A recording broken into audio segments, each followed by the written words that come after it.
삼상교류에서 여러분들이 다음에 알고 있어야 되는 것은 이전력계법으로 삼상전력을 측정하는 방법입니다. 그림처럼 전력계 두 개를 연결하고요. 전력계 두 개를 연결하면 얘가 삼상이잖아요. 그러면 Y결선에 대한 삼상 부하가 있을 겁니다. 이 삼상 부하의 전력을 측정하는 거예요. 전력계가 하나가 W1을 지시하고 또 하나가 W2를 지시한다면 그때 여러분들은 이걸 가지고 삼상 전력을 알 수가 있어요. 어떻게 아느냐? 유효 전력이라고 하는 것은 W1 더하기 W2입니다. 증명하지 마세요. 이렇게 되는 거고요. 무효 전력이라고 하는 것은 W1과 W2의 차입니다. 이렇게 되고 여기에 루트 3배를 하면 된다. 이렇게 기억하면 돼요. 이건 전부 다 벡터로 그렇게 되는 거예요. 그렇게 하고 나면 피상전력이 나오죠. 피상전력이라고 하는 것은 얘네들 가지고 계산할 수가 있어요. W1, W2가 있으면 그것의 제곱 더하기 루트 3배의 W1 마이너스 W2를 합니다. 제곱을 하죠. 이렇게 절대값의 크기를 구하죠. 그러면 2배의 W1의 제곱에 W2의 제곱에 마이너스 W1, W2가 나와요. 이렇게 나옵니다. 이걸 가지고 우리는 이것과 이것에 의해서 역류를 구합니다. 물론 피상전력은 전압과 전류니까요. 삼상이니까 루트 3배 선전압, 선전류 이렇게 해도 피상전력은 나옵니다. 얘는 볼트 암페어죠. 단위 보세요. 와트, 바가 되고요. 이것의 단위는 볼트 암페어죠. 볼트 암페어 구하는 방법이 두 가지가 있죠. 그래서 그걸 가지고 역류를 계산할 수도 있습니다. 역률 코사인 세타라고 하는 것은 기본적인 개념이죠. PA분의 P 곱하기 100 하면 역률이 나옵니다. 꼭 알고 있어야 되는 식이고요. 이 식은 필기시험뿐만 아니라 실기시험에도 나옵니다. 필기, 실기 다 나오기 때문에 알고 있어야 되는 기본식 중에 하나입니다. 그 다음 8번째 장 대칭좌표법이 있어요. 대칭좌표법은 비대칭 삼상교류 해석이죠. 불평형 삼상교류. 불평형 삼상을 해석하는 방법입니다. 그래서 여기서 기억해야 되는 게 얘네들을 기억해야 돼요. 전압이든 전류든 영상분이라고 하는 걸 기억해야 돼요. 영상분은 3분의 1의 불평형 전류. 합이 되는 거죠. 정상분을 구하라 그러면 3분의 1에 요거 잘 기억해야 돼요. 여기가 A가 되죠. 그 다음 여기가 A제곱이 됩니다. 역상분이라고 하면 3분의 1에 여기가 A제곱이 되고요. 여기가 A가 됩니다. 이렇게 되는 거 기억하세요. 이거를 불평형 성분을 대칭분으로 환산한 거예요. 그리고 다시 얘를 불평형 성분으로 표현해야 되겠죠. A상을 구하면 여기선 3분의 1이 없어져요. I0 더하기 I1 더하기 I2가 되는 거예요. B상의 값을 구하면 얘는 I0 더하기 여기가 중요해요. A제곱의 I1, A의 I2가 됩니다. 그 다음 C상을 구하면 I0에 여기 A의 I1 더하기 A제곱의 I2가 되죠. 이 개념 잘 기억해야 돼요. 자, 여기는 A제곱, A제곱, A가 되죠. 여기는 A제곱, A제곱 반대로 되는 거죠. 요걸 물어보니까 요걸 잘 기억하세요. 요 두 가지. 자, 얘는 뭐라고요? 대칭분이라고 불러요. 그 다음 얘는 불평형분입니다. 대칭분과 불평형분. 여기서 A가 뭐냐 이렇게 물어볼 수도 있죠. 그래서 그 A를 이렇게 표시하는 겁니다. A제곱. 그러면 A 3승은 1하고 똑같기 때문에 결국 무슨 얘기냐면 A와 A제곱과 A 3승을 더하면 얘는 0이 되는 거죠. 기억하세요. 보세요. 요거 플러스 마이너스 없어질 거고 마이너스 1이잖아요. 플러스 1하면 없어지겠죠? 0이 되는 겁니다. 기본이에요. 그래서 여러분들이 기억해야 되는 전압으로든 전류로든 임피던스로든 어떻든 간에 여러분들은 영상과 정상과 역상이 이렇게 표시되고 있다는 걸 알아야 돼요. 그리고 불평형 전압이라고 하는 거죠. 그것도 이렇게 표시된 걸 알아야 돼요. 불평형 전압은 A상, B상, C상이죠. 여기가 반대로 되고 있다는 걸 알아야 됩니다. 꼭 기억하세요. 전압이 되어도 되고 전류가 되어도 되고. 그 다음 우리가 이러한 것을 가지고 해석을 하게 되는데 교류발전기가 만약에 일선 지락고장이 생겼다. 그랬을 때 지락전류가 얼마가 흐를까? 라고 물어본단 말이에요. 그런 걸 계산하려면 교류발전기에 대한 기본식이라고 하는 게 있습니다. 가끔가다 물어봐요. 다음 중 교류발전기 기본식이 아닌 것은 하고 물어봅니다.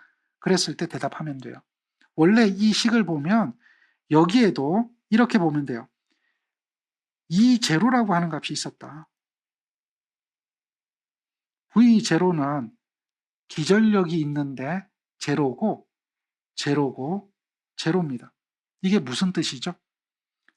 영상전압이라고 하는 것은 영상기전력에서 영상전압 빼준 겁니다. 그 다음 정상전압이라고 하는 게 있죠. 정상전압이라고 하는 것은 정상기전력에서 정상전압 빼준 거고요. 역상기전력이라고 하는 게 있죠. 그래서 역상전압은 역상기전력에서 역상전압 빼준 겁니다. 이게 원래 기본식이에요. 그런데요. 발전기는 얘는 불평형일 때 얘기고 발전기는 태생적으로 평형입니다. 불평형이 존재하질 않아요. 그래서 발전기는 태생적으로 평형이니까 얘가 없어지는 거죠. 불평형분이 존재하지 않아요. 그리고 요 전압이 A상의 전압과 똑같아져요. 평형이니까. 그래서 이렇게 표시하는 겁니다. 이것을 교류발전기 기본식이라고 부르는 거고요. 이걸 찾아라 뭐 이런 얘기 합니다. 그 다음 여러분들이 기억해야 되는 기본적인 내용은 정상분분의 역상분으로 표시되는 불평형률이라고 하는 게 있죠. 요거 잘 기억하세요. 불평형률. 정상분이 얼마다, 역상분이 얼마다, 불평형률이 얼마나 되는가 물어봅니다. 요거 잘 기억하세요. 요거하고 비슷한 얘기 있어요. 고조파 얘기. 고조파에서는 외형률이라고 하는 게 나오죠. 그것도 시험에 잘 나옵니다. 불평형률, 외형률. 고조파 얘기는 조금 이따 하기로 하고 지금 얘는 불평형률이다. 정상분 중에 정상분분의 역상분 곱하기 100이 불평형률이 된다. 요것도 머릿속에 넣고 있어요. 자, 그 다음 외형파. 자, 외형파는 비정연파입니다. 이걸 뭐라고 불러요? 정연파가 아니다. 비정연파 이렇게 얘기합니다. 비정연파는 여러 가지 파형이 합성이 된 거예요. 그래서 비정연파를 분해를 합니다. 비정연파를 분해를 하는 것을 우리는 풀이의 분석이라고 불러요. 비정연파를 분해해서 결국 우리가 얻고자 하는 것은 정연파를 만들어내기 위한 것이거든요. 그러려면 분해를 해야 되는데 분해하는 방법이 풀이의 분석이다라고 하는 거예요. 비정연파를 분해해보면 직류분과 여현성분과 정현성분으로 표현할 수 있다. 직류분과 여현과 정현으로 표현이 되는데 이렇게 세 가지로 표현이 되는 거예요. 기억하세요. 직류, 여현, 정현 이렇게 표현이 되는데 이 여현은 코사인이고 정현은 사인인데 어차피 90도 위상차가 있고요. 얘네들은 기본파라고 하는 게 있고요. 그 다음에 고조파라고 하는 걸로 나눠진다라고 하는 거예요. 얘도 정현도 기본파와 고조파로 나눠지는 거예요. 여기서 고조파라고 하는 것은 정수배 되는 거죠. 주파수가 2배, 3배, 4배 이렇게 되는 것을 말하는 거예요. 그래서 비정현파를 풀이에 분석을 하면 직류분과 여현항의 기본파와 고조파, 정현항의 기본파와 고조파로 이루어져 있다라고 가정을 하고 풀이에 분석을 해서 우리가 원하는 파형값을 찾아내는 겁니다. 결국은 이런 성분들로 만들어내는 거죠. 그런데 엄청나게 어려워요. 그래서 시험 문제는 간단한 것만 물어봅니다.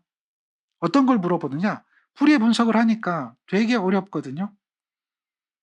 풀이의 분석 자체가 어렵기 때문에 조금 더 쉬운 쪽으로 풀이의 분석을 해보자라고 했을 때 송전솔로잖아요. 우리가 이야기하는 것은 송전솔로 또는 배전솔로가 됩니다. 이런 것들은 전부 다 뭐냐면 대칭성을 가지는 대칭파다라고 하는 거예요. 대칭파다라고 하는 거예요. 송전솔로나 배전솔로는 정연파 교류잖아요. 얘네들은 전부 다 외형파가 되더라도 대칭성을 가지고 있더라. 그래서 대칭성에 따라서 풀이의 분석의 특징을 찾아보니까 기함수파. 기함수파라고 하는 것은 얘는 사인 대칭이다라고 불러요. 파의 모양이 사인파 모양처럼 생겼다라고 하는 겁니다.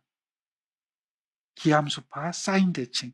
그래서 이런 사인파 모양, 이런 파의 모양을 가진 파는 풀이에 분석하면 그 결과가 사인이 나오는 겁니다. 결국 모양이 사인이니까 결과도 뭐가 나오는 거예요? 사인파가 나온다. 이렇게 기억하면 돼요. 그리고 여기서는 직류가 없습니다.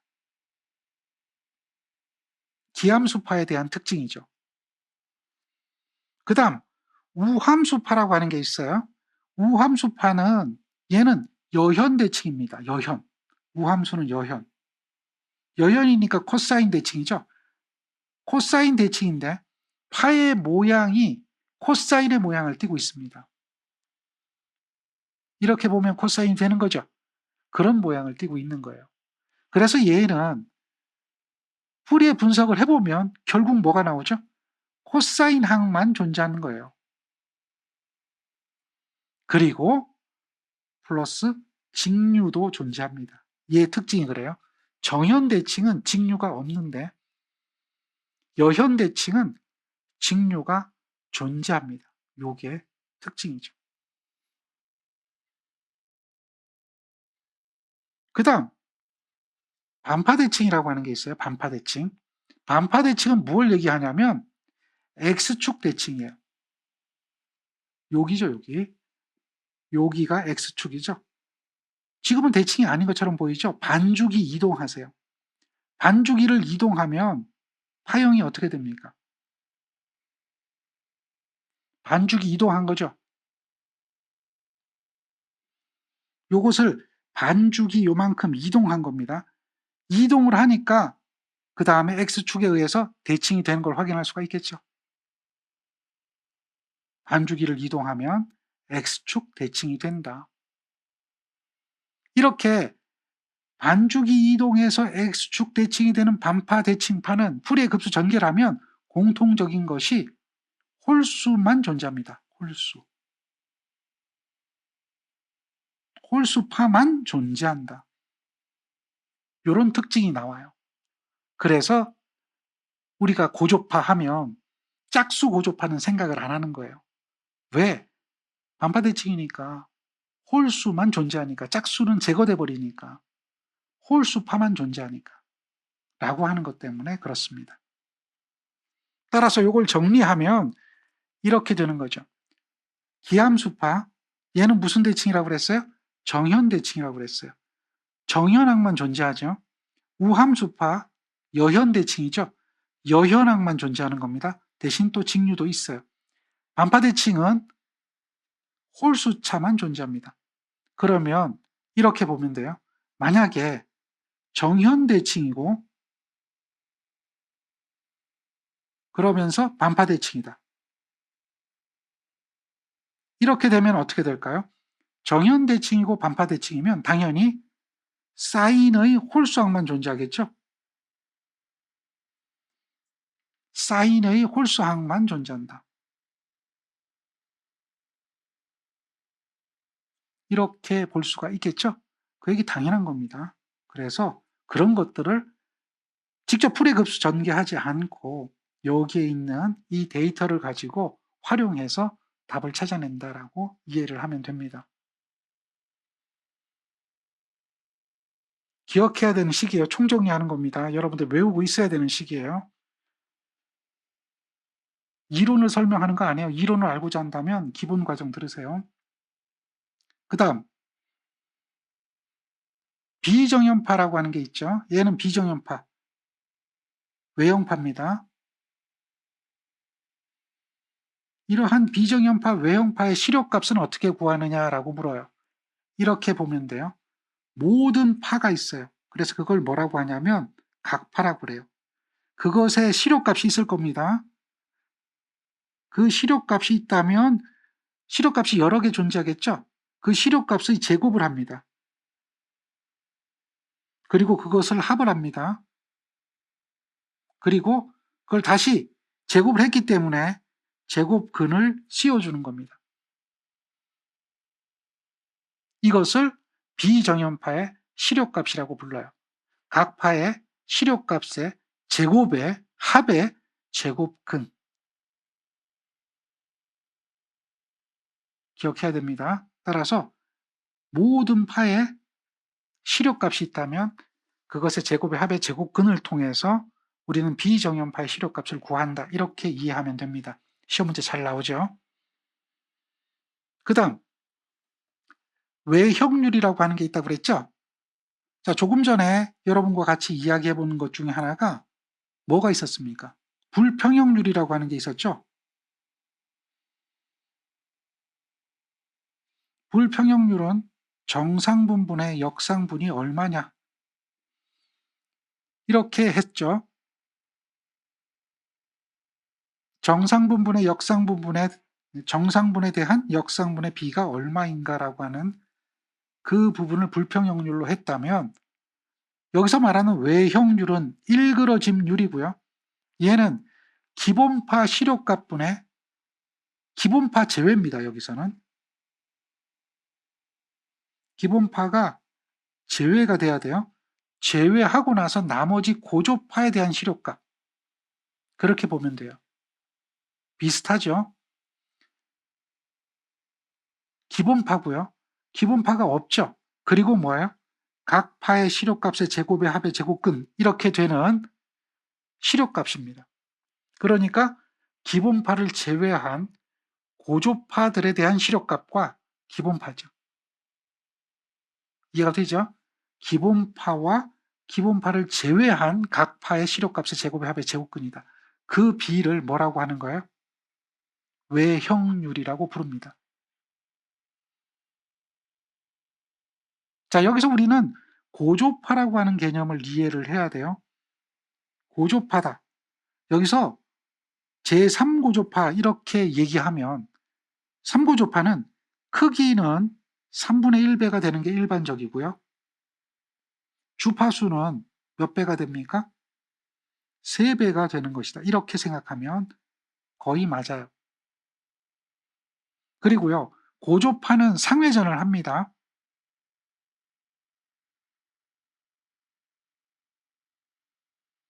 고조파는 상회전을 해요. 기본파가 있고요. 3고조파, 5고조파가 있습니다. 그러면 이 계열의 고조파가 있는데요. 홀수만 쓰면 돼요.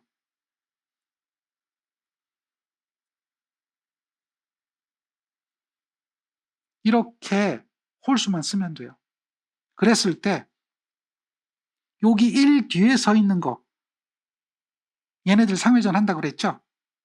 기본파와 같습니다. 이렇게 되는 거예요. 그래서 이것을 우리는 정상이다. 상회전이 정상이다. 이렇게 얘기하는 거예요. 그런데 여기 5차 고조파는 얘는 어떻게 될까요?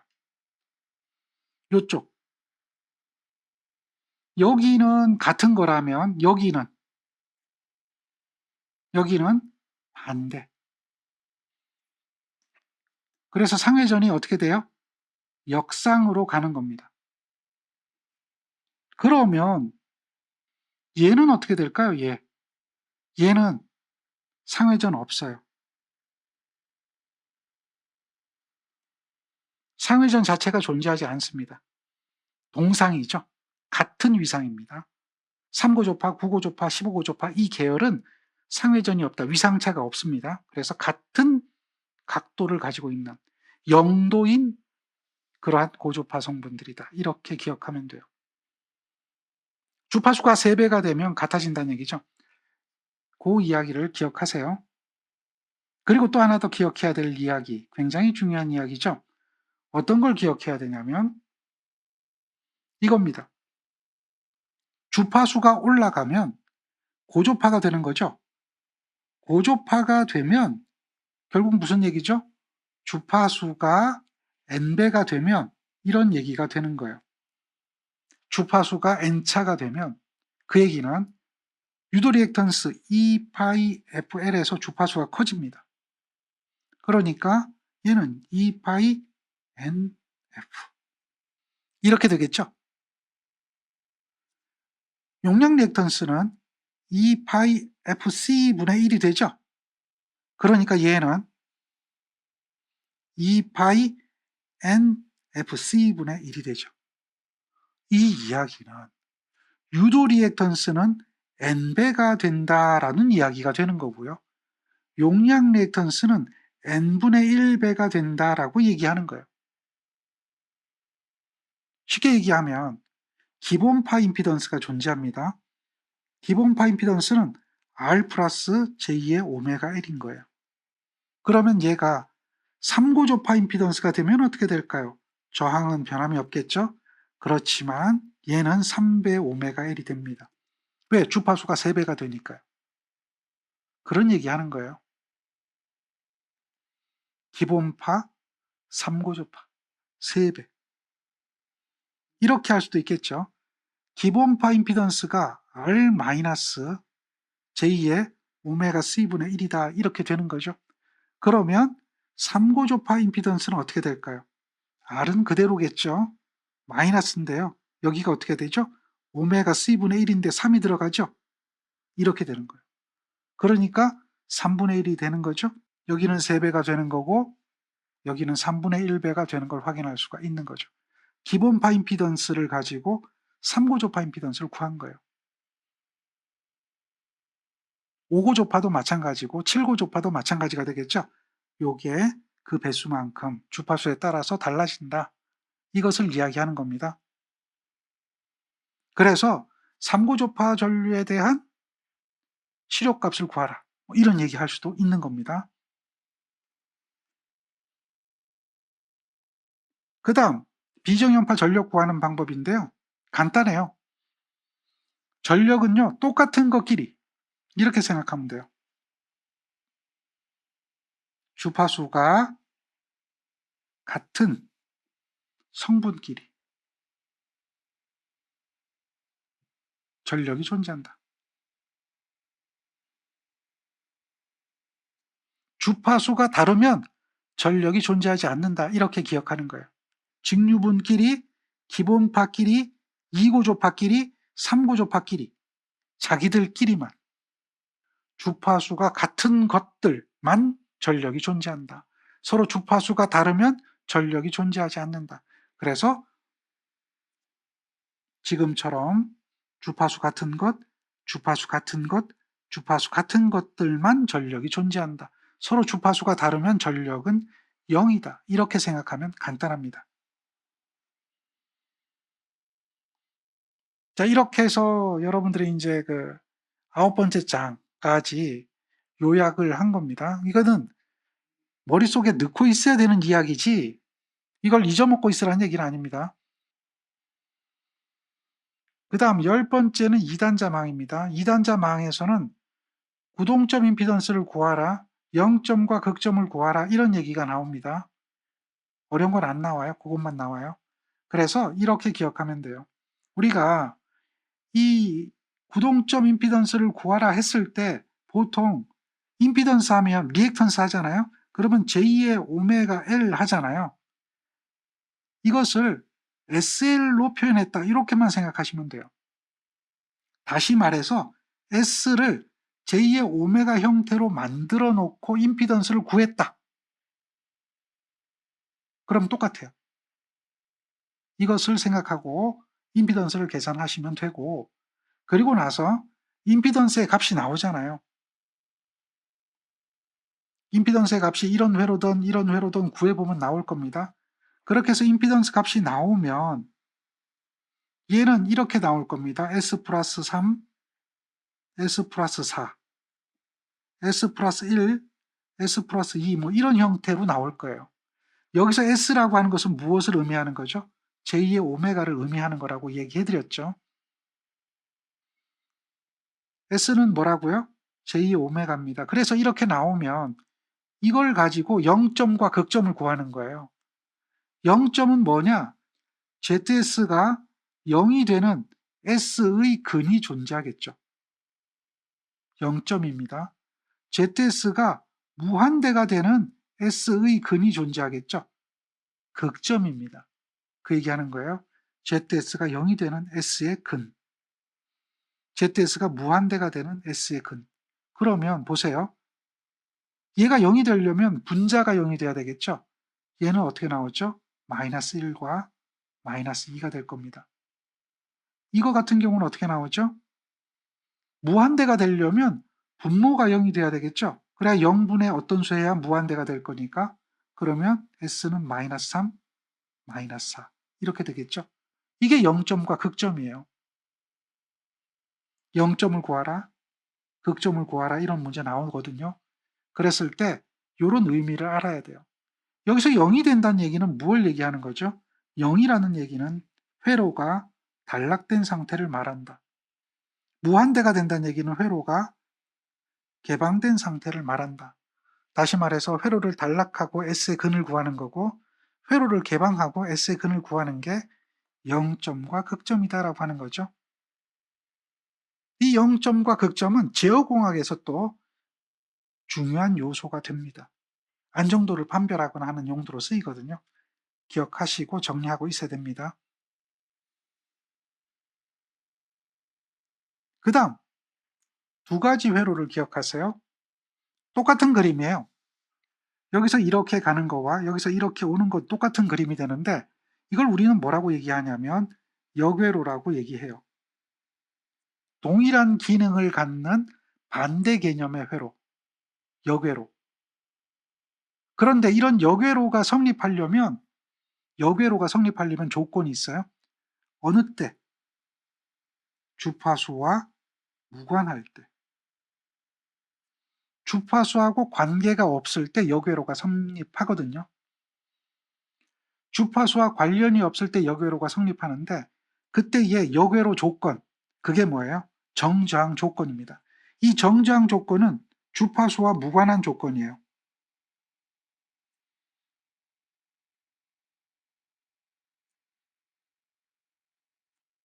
이게 정저항 조건이죠. 여기서 얘를 Z1이라고 보고 얘를 Z2라고 보면 Z1과 Z2 곱하면 주파수가 없어지죠. 그러면서 C분의 L이 됩니다. 주파수와 무관한 조건. 이렇게 될 때 역회로가 성립하고요. 이 두 회로를 정저항 회로라고 하고요. 이렇게 저항값이 똑같은 특징이 있어요. 저항값이 똑같아요. 이게 다른 게 아닙니다. 두 저항값이 똑같고 C분의 L이 될 때, 두 개는 역회로인데 이 두 개의 이런 조건이 만족할 때 이것을 뭐라고 한다? 정저항 회로라고 한다. 다음 중 정저항 조건 구하라 뭐 이런 얘기 하겠죠. 이 정저항 문제도 시험에 잘 나와요. 그림을 보고 정저항 조건이 어느 거냐 이렇게 물어보고요. 정저항이 되려면 C의 값이 얼마가 돼야 되겠느냐 이런 거 물어보고요. 정저항이 되려면 L의 값이 얼마가 돼야 되느냐 이런 거 물어봅니다. 그런 것들을 생각하고 있어야 됩니다. 자, 어떤 얘기인지 알겠죠? 여기까지가 2단자에서 여러분들이 기억해야 될 이야기입니다.